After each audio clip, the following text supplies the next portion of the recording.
akin si Eddie. So guys, may binigay na bag si Madam Ongay. Charot. Hindi ko alam kung original siya guys. Kasi hindi naman ako marunong magtingin ng original na bag. Uy, paano mo malalaman kung original ang bag? Ha? Putulin.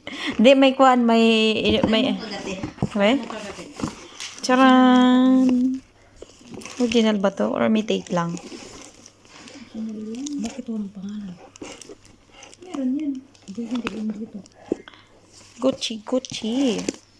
Saan bang pangalan niya? Scanin natin. Oo, ito. Oo, i-scan mo.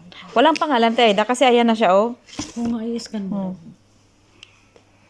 Wala akong scan. Ang scan ko pang wifi. Pwede yan. Kagi. Password.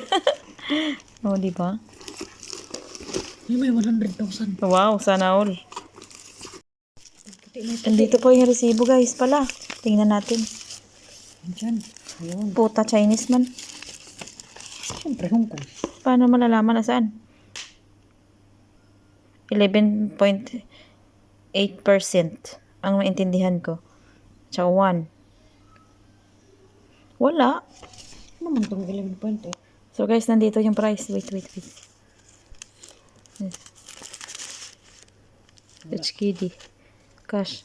Kikawa. Wala pala. Ano man ito? Ano man ito? Original ito. Yan ang pagbasa. Oo, shinyo. Yan ang pagbasa. Original ito. Wala. Bakit ganyan? Bumalik ko.